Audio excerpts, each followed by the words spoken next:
My name is Jane. I am 30 years old. My life was calm before I met Oliver. I worked at a small office in the city. I lived alone in a small flat. I cooked simple food. I watched films in the evening. I felt safe in my routine. I did not have much, but I had peace. One day a friend invited me to a small dinner at her place. I did not want to go at first because I was tired from work, but she said it would be quiet and simple, so I agreed. That evening, I met Oliver for the first time. He was tall and quiet. He had soft eyes and a warm smile. When he looked at me, I felt seen. When he spoke to me, I felt calm. We talked about work, the city, and our days. His voice was gentle. I felt comfortable with him, even though we had just met. When I left that night, I felt warm in a way I did not feel for a long time. A few days later, he sent me a message and asked if we could meet. We walked in a park near my home. The sky was clear and people sat on the grass.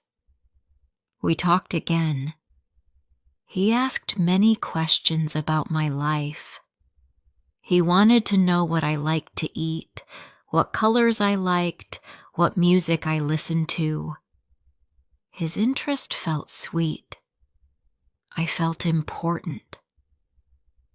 When I got home, I sat on my sofa for a long time. I felt light. I thought maybe this was the start of a good thing. We met more after that. He brought me small gifts like a flower or a sweet drink. He said he thought of me during the day. I smiled at his words. I felt special. My friends said I looked brighter. I agreed. I started to think about him at night before I slept. I started to wait for his messages. I checked my phone more often. I hoped he liked me as much as I liked him. One evening, we sat near a quiet river. He told me he wanted a real relationship. I felt joy. I said yes. We held hands. I felt warm and steady. In that moment, I thought I found the right person. I thought my life would get better with him in it. At first, everything felt easy. Oliver wanted to see me often. He called me every morning. He asked about my meals and my day. I felt cared for, but slowly, his questions changed. He started asking who I talked to at work. He wanted to know where I went during my lunch break. He asked why I liked some friends more than others. His voice stayed calm, so I told myself he only cared.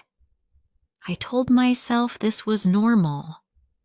I wanted to make him happy, so I answered every question.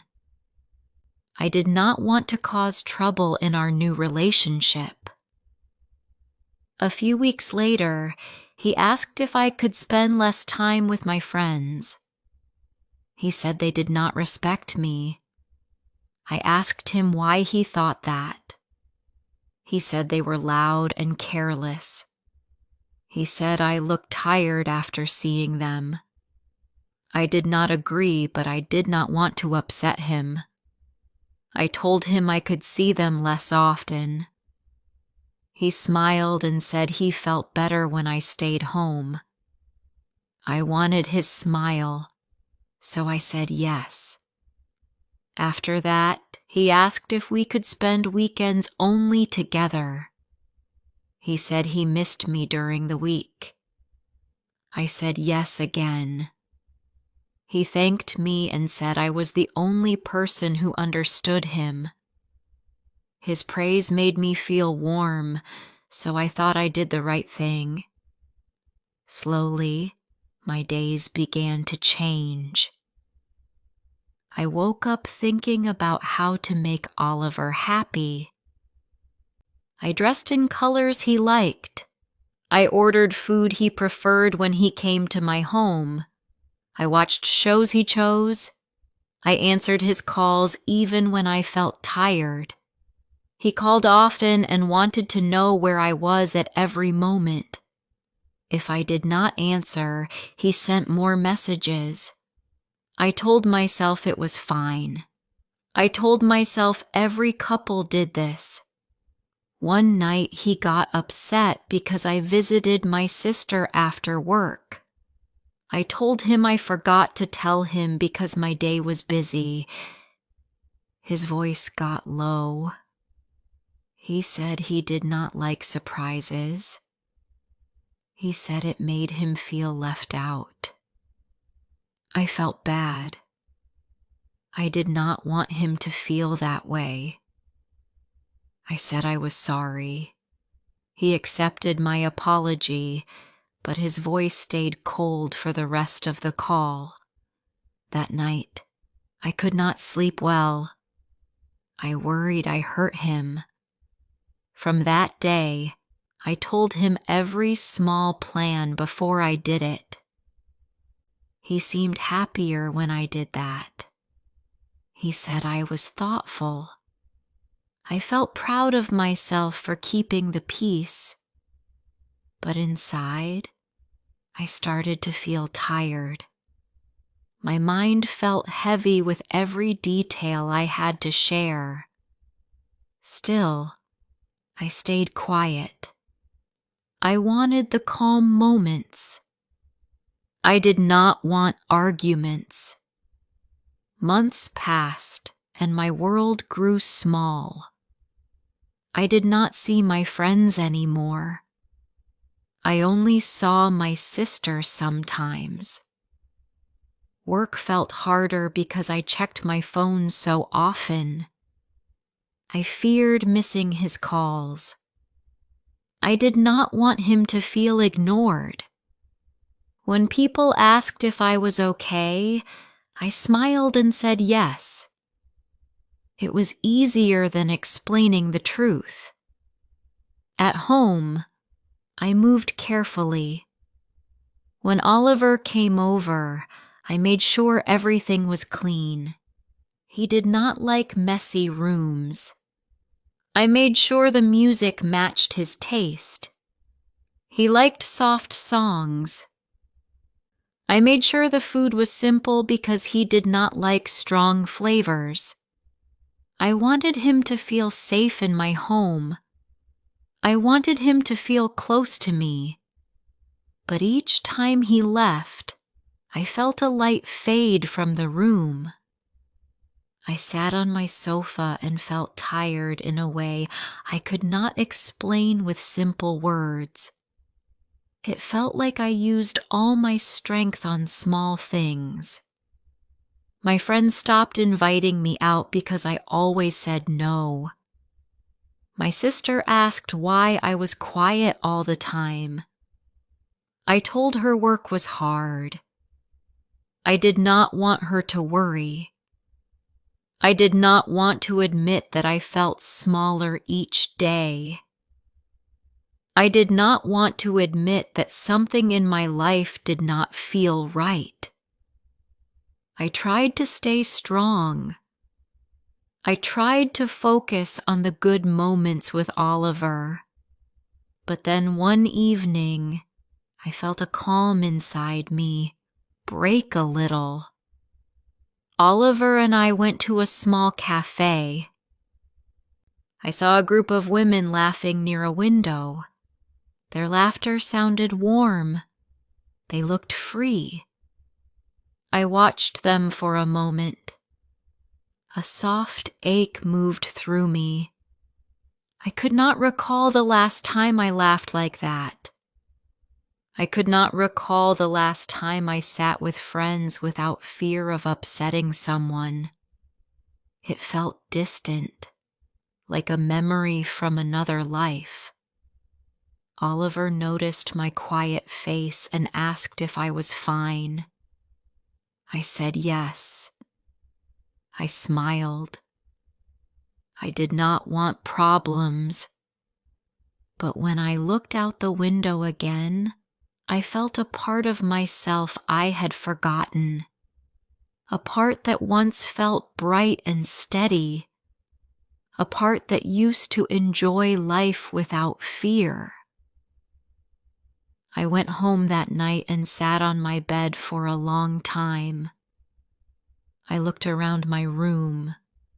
It felt like a place made for Oliver, not for me. The colors, the music, the food, the scents. Nothing felt like mine anymore. I tried to think about the person I was before I met him. It felt hard. I felt far from that version of myself. I felt weak and unsure. I wanted to understand how I reached this point. I wanted to understand why I felt so tired all the time. I wanted to stand up for myself, but I did not know how. I felt like a shadow of the woman I used to be. A quiet thought moved through my mind that night. It was soft, but steady. I wanted my strength back. Before I continue rest of the story, please like, subscribe, share, and tell me where you are listening from. Your support means a lot to me. Now let's continue. The next weeks passed slowly. I woke each morning with the same routine. I checked my phone before I even sat up. Oliver always sent a message at night, telling me to sleep early or reminding me to be careful at work. At first it felt sweet. Now it felt like a rule. I told myself it was normal, but the truth felt different inside me. I felt tired even before the day began. At work, people spoke to me, but my mind was somewhere else. I tried to focus, but my thoughts kept going back to Oliver. I wondered if he was happy with me. I wondered if I said anything wrong. I wondered if I forgot to tell him a plan. My head felt full all the time.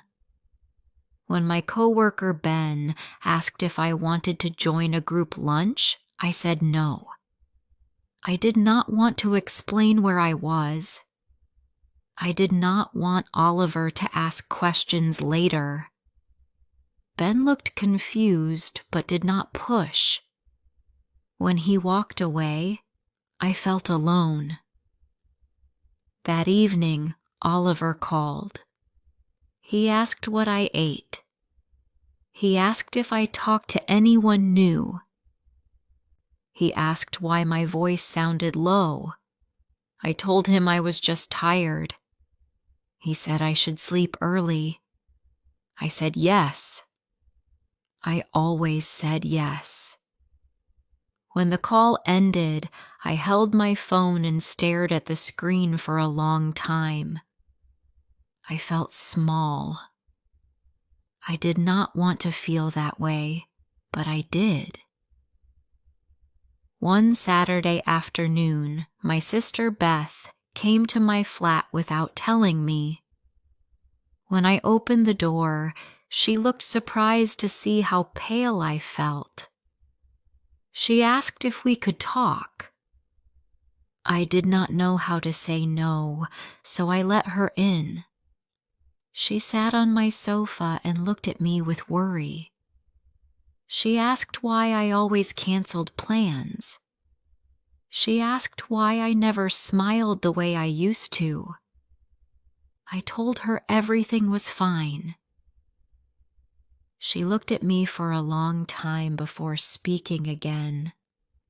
Her voice was soft. She said she missed the old me. Her words made my throat tight, and I looked away.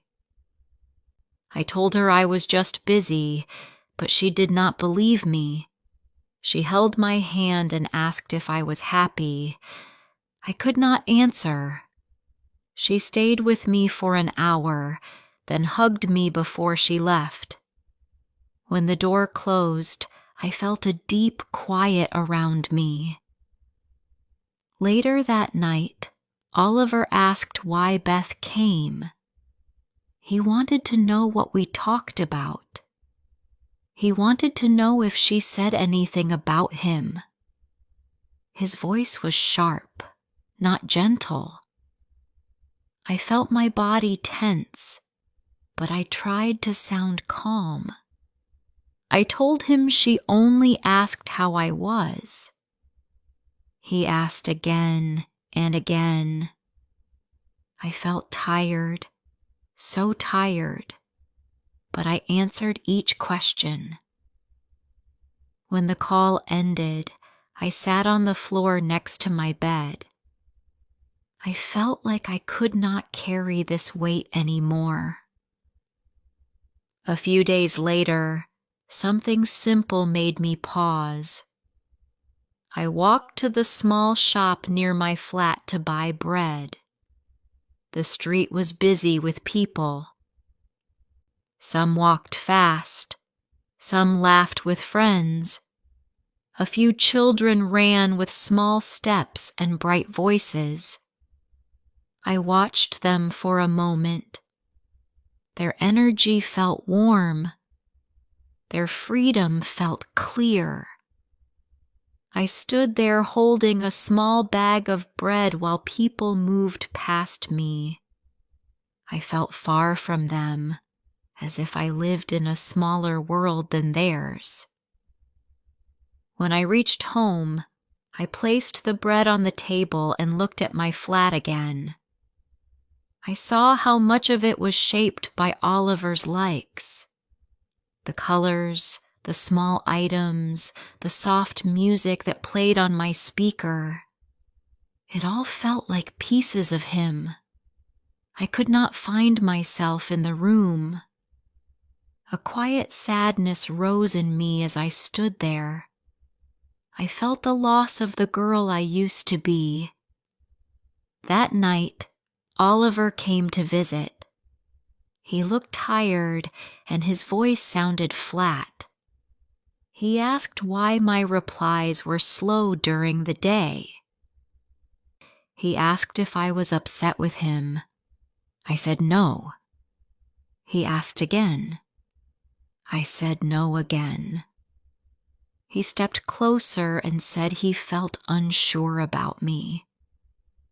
His words made my heart drop.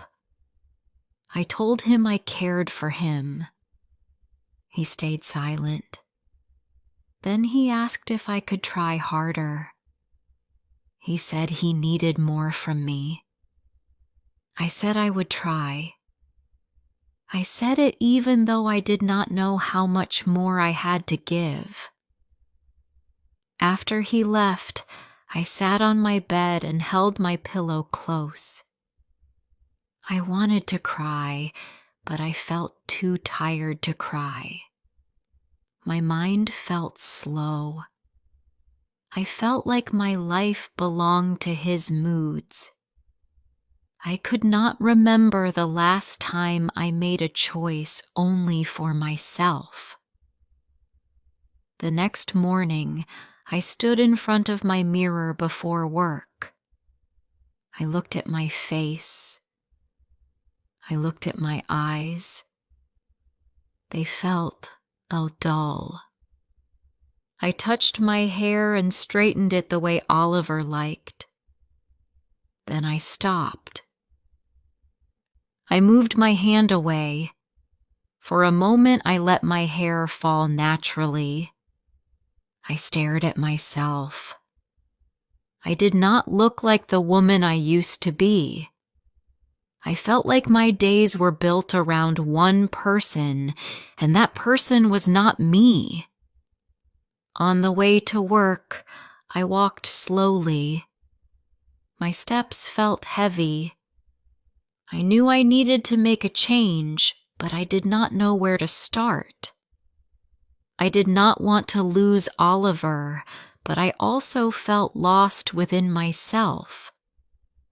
My thoughts formed a small truth I could no longer ignore. The days after our last call felt slow. I moved through them quietly. I worked, I cooked, I cleaned, but nothing felt steady inside me.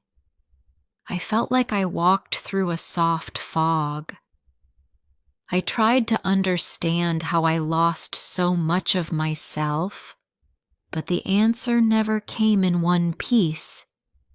It came in small moments. One evening, Oliver called with a tense voice. He asked why I did not answer fast that afternoon. I told him I was busy with a report. He said he felt pushed aside. He asked if I still cared for him. His tone pressed on me, and I felt tired all over again.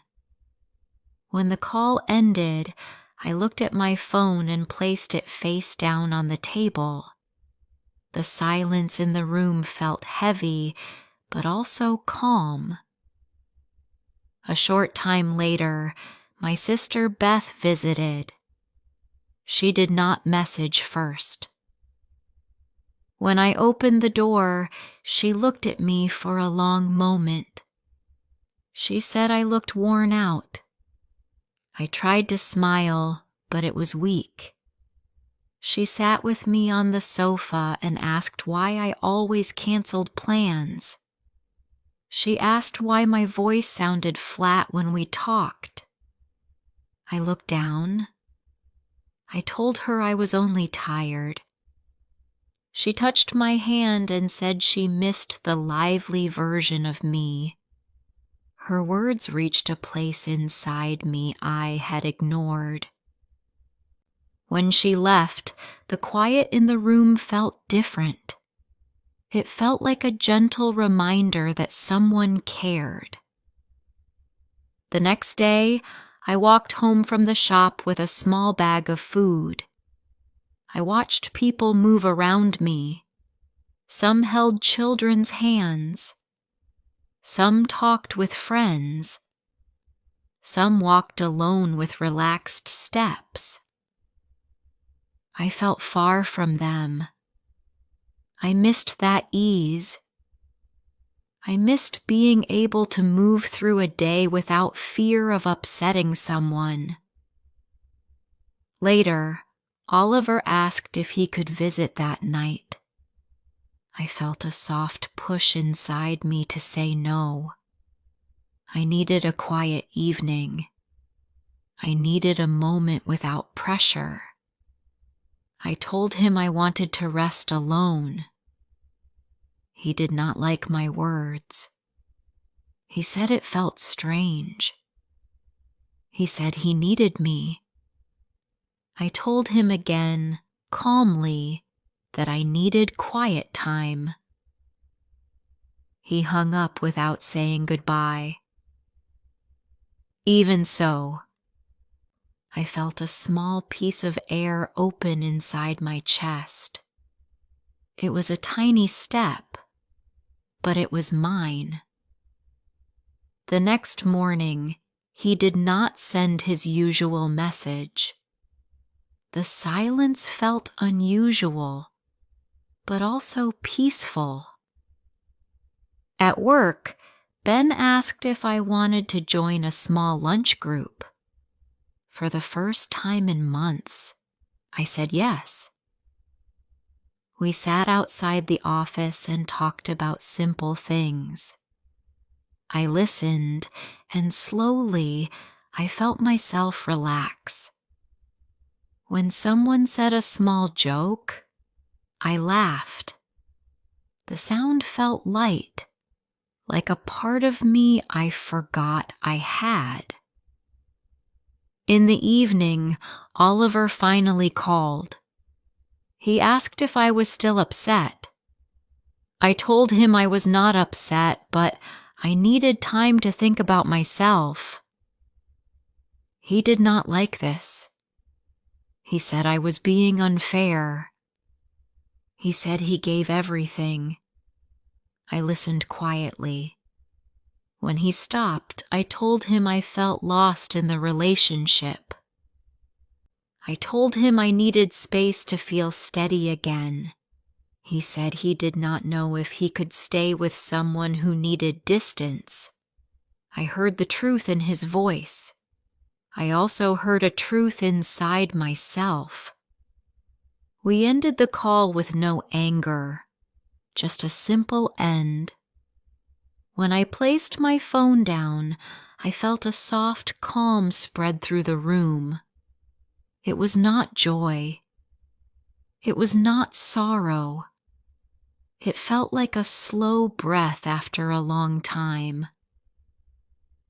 The next morning, I opened my window. Cool air filled my flat. I stood there for a long moment, watching the street below. People walked with quiet steps. A small dog ran after a leaf. A bus passed slowly. Life moved in simple ways. I made myself tea and sat near the window. The cup felt warm in my hands. I looked around my home and saw the small things I once cared about before I changed them for someone else. I felt a gentle sense of myself return, piece by piece. I knew I still had learning to do. I knew I had a long road ahead. But I also knew this. I was ready to live for myself again. And that truth felt like strength. Thank you for listening to this story. If you enjoyed this story, please like the video and subscribe